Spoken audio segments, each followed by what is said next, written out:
What's going on, everybody? Welcome back to the Pack a Day podcast. I'm your host, Andy Herman. You can follow me on Twitter at Andy Herman NFL. Thanks so much for joining me today. Not a huge news day on Saturday, but still enough to go over. Definitely have plenty to talk about. I want to talk about Amari Cooper. I want to talk about Aaron Rodgers in this contract situation. Might talk a little bit about March Madness as well, but let's start off with the big deal of the day. And of course, that was Amari Cooper, traded from the Cowboys to the Cleveland Browns.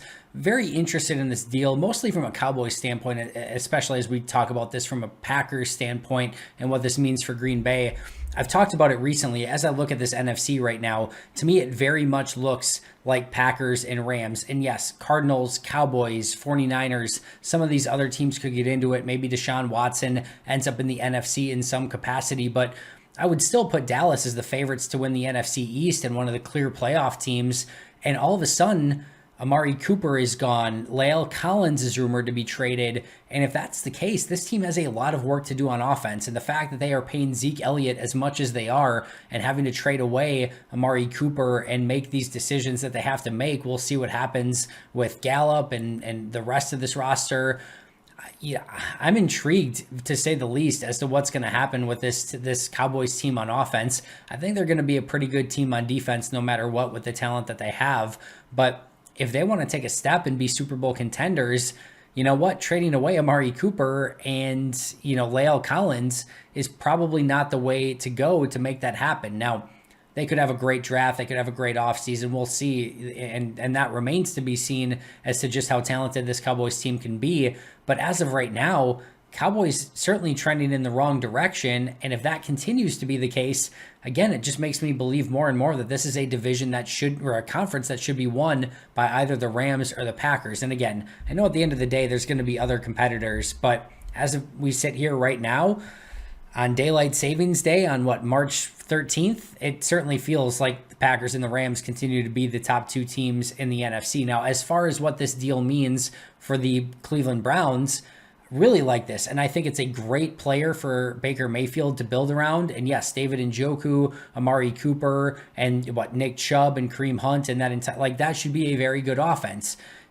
You've got a potentially really good offensive line if everyone can stay healthy. Jack Conklin at right tackle, Jedrick Wills at left tackle, J.C. Treader at center, Joel Bitonio at left. They've got a very, very good offense. Now, of course, a lot of this is up to Baker Mayfield and what he's able to accomplish. You go back to the end of 2020 and really end of 2019 and all of 2020, Baker Mayfield looked like he was headed on the right path. 2021, the injuries happened right away and he never looked the same. I'm really interested to see what this Browns team could look like. Now, on that same token, there are some rumors and some buzz going around that the Browns could be involved in the Deshaun Watson, situation. So we'll see what happens there. And if all of a sudden the Browns end up with Watson and Cooper and Njoku and Hunt and etc., Nick Chubb, this could be a ridiculous offense. And they've got some real big playmakers. Of course, Myles Garrett leading the way on that Browns defense as well. This could be a really interesting team, but I love the deal for the Browns, regardless of whether it's Baker Mayfield or Deshaun Watson. Amari Cooper makes that team better. I will say there's a piece of me and I tweeted this as well, that's very happy that the Packers don't have salary cap space so that everyone's not flooding the DMs and the timeline with why didn't the Packers make this move? Well, they don't have the salary cap to make that move. So I think most people understand that and aren't too upset. But people also always get worked up, and I saw plenty of this on the timeline as well, of Amari Cooper or a 6th round pick, or basically the equivalent of a 6th or 5th round pick. Why? Everyone should be taking Amari Cooper in that situation, but of course, there's a lot more to it than just 5th, 6th round pick for Amari Cooper. It is the fact that there is a huge contract and age and injury history, and all of that goes into it. And many teams would ultimately say, hey, if I've got the chance to spend $20 million on a player and keep my draft picks or trade for Amari Cooper, I'm going to go spend $20 million the way that I want to spend it per season and keep my draft picks. I don't need to trade for Amari Cooper. Now, as I mentioned, love this deal for Cleveland. And oh, by the way, if Christian Kirk, who the rumors are, could get $15 million per season, then I have no issue trading a 5th, 6th round pick for Amari Cooper making $20 million per year. That is a great deal. Now, Cleveland will have to hope that he can finally stay healthy in Cleveland and that Baker and he can connect better than Baker and Odell Beckham did. But no matter what, like this deal for Cleveland, but just know that there's a lot that goes into that discussion. And it's not like Dallas just called Cleveland and said, hey, what will you give us for Amari Cooper? And they said, 6th round pick. And they're like, all right. Like, the Cowboys did their due diligence. They called all around the league, and there's a reason that this was the best deal that they could possibly get. And again, salary cap, age, like the decline that Amari Cooper's had over the last couple seasons, not the same return on investment. Those are all reasons why they couldn't get more for Amari Cooper. And the fact that there was already released that he could potentially get cut from the Cowboys means that teams aren't going to go like, all right, we'll offer you a 1st round pick, right? There's a reason that these things happen, and Cleveland, I think, got a really nice deal, but I don't think Dallas could have. I know Dallas couldn't have done better, right? I guarantee you they called everyone and did their due diligence. This was just the going rate for a player at that age, that injury history, and that contract number. Like it for Cleveland, but they are going to have to hope that he stays healthy, and very intrigued and interested to see what happens with the Cowboys this offseason and how they can put more playmakers and weapons around Dak Prescott. And if they can't, it certainly seems like a little bit of a lost opportunity, if you will. All right, let's talk a little bit more about your Green Bay Packers, because, well, there hasn't been a ton of buzz on my timeline about, like, why aren't the Packers trading for Amari Cooper? There has been a ton of buzz of, like, why isn't this Aaron Rodgers deal done yet? And the biggest thing I can say to that, and it's a bit cliche, and I apologize in advance, but it's RELAX, relax. It does not matter if this Rodgers deal gets done Sunday, Monday, Tuesday, or Wednesday morning. As long as it's done prior to the start of the new league year, which I wholeheartedly believe that it will be, it is going to be a-okay. Green Bay has plans for every contingency in what this new contract will mean. I promise you. Russ Ball, Brian Gutekunst, this entire front office, they've run the numbers, they know the scenarios, they know what they need to do. The two biggest dominoes that needed to fall this offseason were Rodgers coming back and figuring out what to do with Davante Adams. And this past week, they got Rodgers back, and Davante Adams is on a franchise tag. Now, I have more concern over the Davante Adams situation and what could happen with that, and if they can figure out a long-term deal. I would be relatively shocked if they figured out a long-term deal prior to the start of this new league year, which is this Wednesday. I think things could get uglier before they get better with the Packers and Davante Adams. I do think they'll work out a long-term deal, but I think that could go well into the offseason. And again, I think it gets done eventually, but I think there's some pain points that both sides are going to have to sort of overcome in order to work out an agreement. And that could make things a bit more complicated for the start of the new league year. But I think Green Bay is willing to make that sacrifice because they know they need Davante Adams back this season, and he's such a playmaker and everything, right? But Rodgers, I wholeheartedly believe, will be done sooner rather than later. And the biggest reason I believe that is because it behooves Aaron Rodgers to have that deal done prior to the start of the new league year. And it behooves the Packers to have that deal done before the start of the league year. There's no way Aaron Rodgers came back without assurances that the Packers were going to do everything in their power to go all in this upcoming season.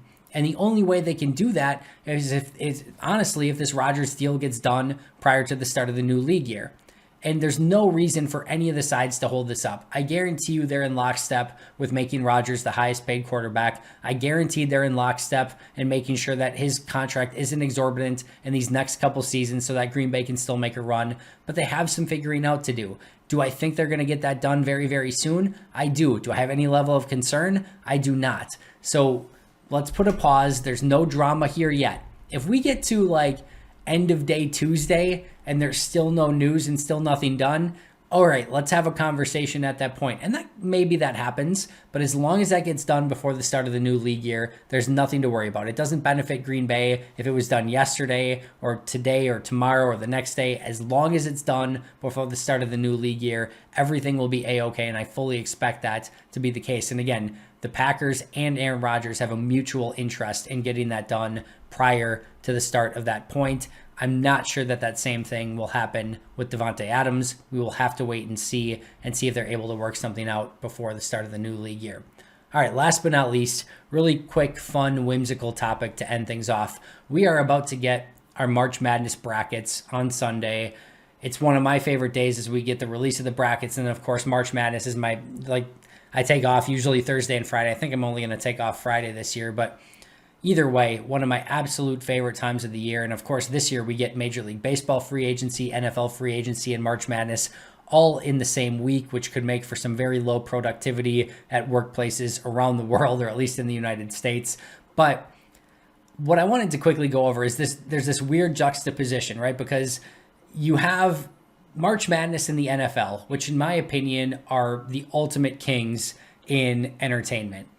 Like March Madness, you get the single elimination, 68, really 64 teams when the thing really gets started, and you go and it advances on, and it's one and done, and there's so much drama and so much anticipation, and you get all these magical moments, and it like everything matters, right? Every moment matters, and if you play a bad game or have a bad matchup, doesn't matter if you're a 1 seed or a 16 seed or anything in between, you could go home at any given moment. And we've seen double-digit seeds go on to the Final Four, and it's this magical tournament, right? And then the NFL, same thing, single elimination, like everything matters. Like we're watching all of these playoff games like they're life and death because it feels that way. The losing team who put everything into their season is now going home, and the winning team advances on with a chance to go to the Super Bowl or potentially win a Super Bowl. Like, it's amazing. However, what I would say is it actually does the absolute worst job of all the leagues of crowning the best team. And I go back to Patriots-Giants, right? Undefeated Patriots versus a decent Giants team. And the Giants win, and they get the glory. They get the Super Bowl championship, the trophy, the rings, all of it, right? People will remember that year as the team that the Giants won the Super Bowl. But there is zero doubt, and I mean zero doubt, that the Patriots were not only the best team of that season, but one of the all-time great teams in NFL history. They just had their worst game at the worst time, and the Giants played a pretty decent game, got lucky on a couple plays, especially the David Tyree catch, and the Giants win the Super Bowl. They get all the glory. The Patriots were the best team. There's zero debate about that. Kudos to the Giants. They play that game 100 times. I'm not sure the Patriots don't win 95 of those times. But that's the way that it goes in the NFL. And it's beautiful and it's wonderful. And I wouldn't change a thing, but I'm not sure that it does the best job of crowning a champion. Meanwhile, NBA, NHL, Major League Baseball, you get these 5 to 7 game series, and they're fantastic, but it doesn't have the same level of intensity. Now, of course, if you get to a game 7, then yeah, it feels like an NFL or a March Madness game where it's single elimination, win or go home, and you get that same drama. But you have to get through 6 games of facing the same opponent before you get to that. That waters it down sometimes a little bit. Sometimes that makes it better, no question about it. However, it doesn't, I would just say overall, most of the time you're not getting to that point, and you are always at that point in March Madness or the NFL. So those are just inherently amazing games, and you know it going into it.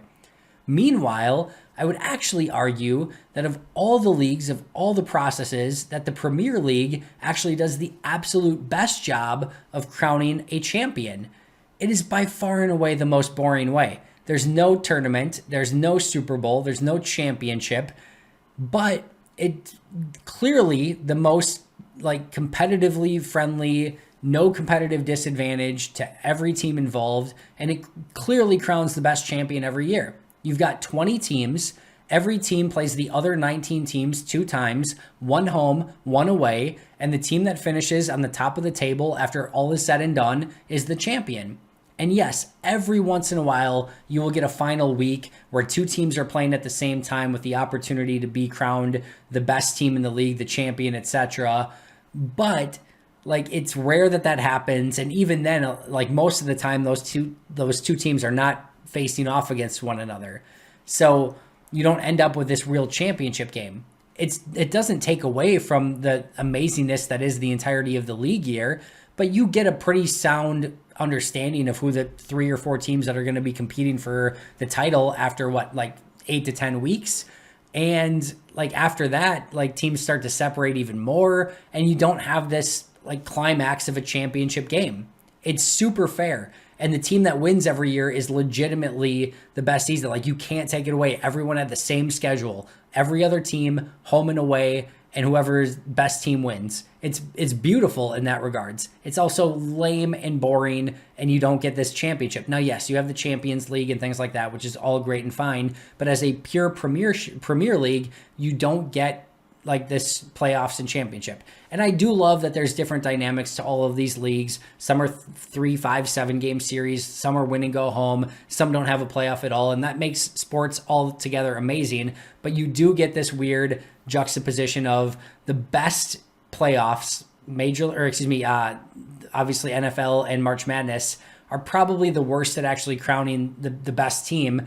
The ones that crown the best team are probably the least entertaining. So I would choose NFL and March Madness over anything else, but it is this weird, if you actually want to crown the best team at that sport, probably does the worst job of it. But it is what it is. You love that you get to see which teams rise up to the occasion and will have that we will not lose mentality. It's not like NFL and March Madness do a bad job of crowning their champions, right? Every once in a while you end up with a team that maybe isn't quite as deserving as some of the other teams in that bracket, but it is what it is. Like you know that it's a win and go home scenario and the best teams are going to rise to the top, and more often than not that happens. But I don't know.